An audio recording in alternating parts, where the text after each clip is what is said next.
Hey guys, this is V. Rigoni, Max, high performance real estate entrepreneur, and we're going to be talking about risk. That's right, how to get through the risk. Now, if you like the content, make sure that you hit the like button. Subscribe to the channel. That way you're notified when we throw out another video. Why not? So let's go forward here. So we're going to be talking about risk here. That's right, because you see, under that guide of risk is fear, and that underlying thing that stops people from doing what they dream about doing. When they go to bed and they start dreaming about what they want to do the next day, how it would be, look at the dreams it takes that people have over winning the lotto. Let's just analyze that for a second. Someone takes on there's a risk, right? You spend $20, $5, $1, $2, whatever it is. You understand, you can quantify the amount of risk you're taking, but the dream is gigantic. Oh my God, if I win $800 million, $500 million, $10 million, and then they start thinking about what they would buy, how they would live. But we all know the odds of winning that are so low, it's ridiculous. It's in the millions per ticket, hundreds of millions. You're much more likely to get struck by lightning. Twice. We all know that. But you see, the risk is so low. It's the $5, it's the $10, but it allows you to dream big. It's the only one of the few times where the average person in this country actually dreams big, but they get to dream big because they're not taking any risk. They're just taking the risk of $5. They're just taking the risk of $10. And so therefore they just feel all good about thinking about what it would be like. What would it be like? But we all know that except for a dozen people in a given year, the rest of the hundreds of millions of tickets that are sold, they all just go in the garbage, right? But again, on an individual basis, there's only $5 worth of risk, only $10 worth of risk, but there's an endless amount of dreaming that can come along with buying the ticket. And it's almost like when they announce the winner and it's not you, your dreams all go down the drain, but you don't really feel bad because you only lost $5. You only lost $20. And then next week you get to do the same damn thing again. You get to push those dreams straight up, throw another $5 out, $10, $20, whatever it is your deal is. But you don't feel bad about what you lost. You feel bad about the fact you didn't get your dreams, but then you get to buy in again. You get to buy into your dreams again every week. This is how tens of millions of people in this country dream about their future. Isn't that sad? What a commentary on capitalism, on any ism, whether it be socialism, communism, capitalism, whatever the ism is. What a bad commentary that your dreams only come from for the average person, from buying a lottery ticket. That is nuts. All right. Well, what we're trying to teach you here is how to get past that, right? There's something more. There's entrepreneurship. There's asset, income, revenue, producing wealth, riches. And so you just have to be able to understand that you have to be able to quantify the risk. There's a risk of doing everything, right? We just went through what the risk is of losing $5. Nothing. Well, someone would say, yeah, but what if that was going to buy baby food? Well, we're not taking it that remedial. We're not that draconian about this. We're talking about the person that has a job, they throw away $5, who cares? It just gave them the ability to dream. But I want your dreams to come true. I want your dreams to be your reality. In order to do that, you have to understand it's going to require you to take on more risk, which is going to require you to do something that is so much more uncomfortable, and that's get over your fear. And the younger you are, typically, you're going to have more input into that fear. What do I mean by that? Well, if you're 35 years old, the chances are your parents are not going to have that much input. Your siblings are not going to have that much input into your level of fear that investing will give you. You'll still listen and it'll still have some impact. Don't get me wrong, especially if you're how close you are to your relationships. But when you're 22, 23, 18, 16, 19, your parents in most cases are going to have a much bigger impact into your level of fear. Like, yeah. And you have to be able to get over that. You have to be able to understand where they're coming from. And then you're going to have to be able to judge what they're trying to tell you. And you're going to have to isolate it so you can get on with your life and do what you need to do and get over the fear. Listen, we all have enough fear internally as it is, let alone accepting the fear of our siblings, accepting the fear of our friends, accepting the fear of our parents that have never done what you're trying to do. Now, a couple of the ways you get over some of that fear is you don't share what you're going to do. Don't share things to people who have never done what you're doing. You think they're going to ever say to you, oh yeah, you get out there, you borrow that money, you go buy that business. You think they're all going to, that's what they're going to say? This isn't like being 15, 16 years old in basketball and they're all on the sidelines cheering you on. They're all on the sidelines telling you, oh, be careful. Oh, be careful. People go bankrupt. Oh, be careful. You know, you never did this before. Oh, be careful. Be careful. Be careful. Be careful. Just stay at home, go to work, do your job, and then you get laid off. How careful is that? And so you've got to get past that fear. See, the risk, yes, every business, every asset you buy, every piece of real estate you buy, there is a level of risk. And then you're able to judge that risk through experience, through having a mentor help you, someone who's already done it. See, if you can judge the level of risk you're going to take on, well, then you're able to, rationalize it to some extent. You're able to appreciate it. You're able to digest it. You're able to accept it, whatever the term you want to use. See, I never had a problem. I never found investing in real estate as being risky because I grew up in multi-generations of people who invested in real estate. So for me, even at 18, 21, 22, whatever it was, I never thought that I didn't have people saying, don't do this, don't do that. Yes, my father didn't like to buy stuff with debt.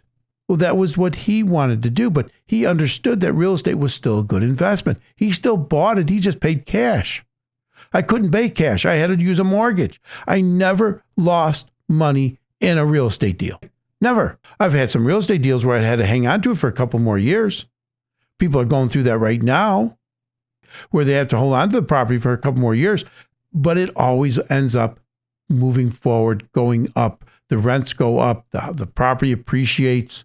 And people will say, well, what about the expenses? They go up, but they don't go up at the same rate, the same percentage as the appreciation and the rents.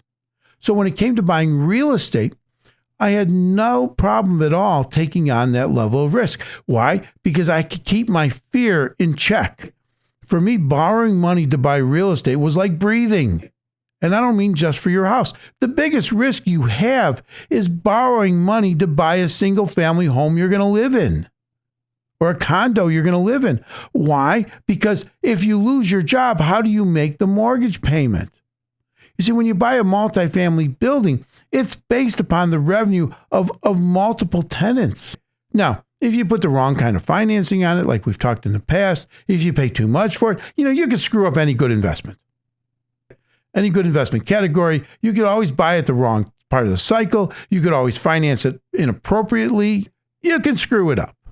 But barring the fact that you don't screw it up, a multifamily building is safer than owning a single family home. If the payment that is based upon you making that mortgage payment, if that money is based upon you having a job, we all know you can get laid off. We all know that AI is coming and you may not have a job based upon artificial intelligence.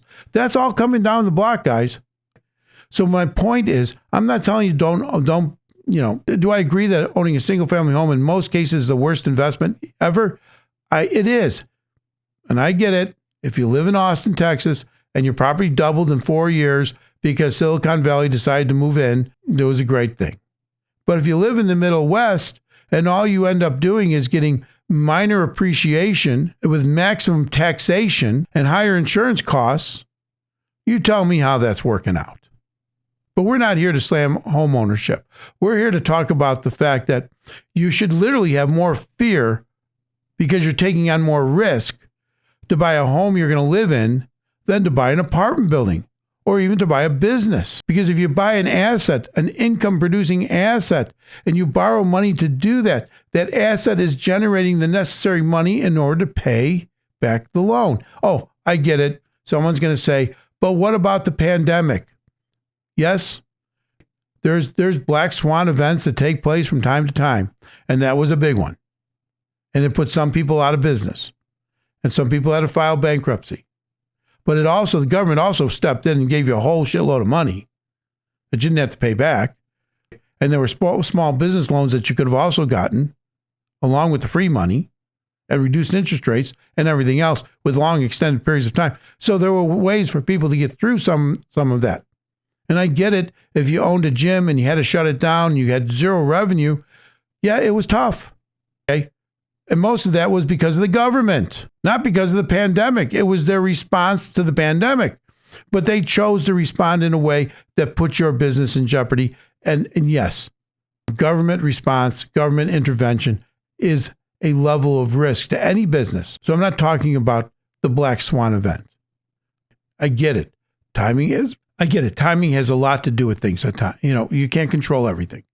But just in general, understand, if you can calculate the risk, if you can understand the risk relative to the revenue and the expenses, you can understand how your debt structure is going to work, the cost of your debt structure, the cost of your the equity structure, and the cost of that equity structure. If you're using a syndication or a joint venture or other investors, it may be equity, but you're going to have a responsibility of returning that equity someday, and you're going to have a responsibility of paying for that equity, whether it be in the form of a preferred return or whatever. Or even if you use your own cash, right? There's a cost to that too, because you're not having it invested in something else. So once you calculate what your actual risk is relative to the variables, well, then now you have a reasonable expectation to move forward. It's no different than crossing the damn street, right? You look left, you look right. And if you're crossing the street, when was the last time you looked up? Some people have been killed because of shit that falls out of the sky. But we never look. So you want to look as much as you can, but I'm not telling you that you got to. This isn't, paralysis through analysis. This is understanding what the risk is and then being able to address that risk from a reasonable standpoint, a logical standpoint, a successful standpoint. That way you can control the fear, because the fear will always be there. It goes hand in hand with what the risk is. If there's no risk, how could there be any fear, right? When you're walking down the street, are you fearful about crossing the street? No, not until it comes time to when you can cross the street, because then there'll be some sense of risk, and then therefore you have to quantify and get over the fear. Literally, some people can't do it, but we're not talking to those people. So that's what we're talking about here. Understand your level of fear, and the way you do that is by understanding your risk.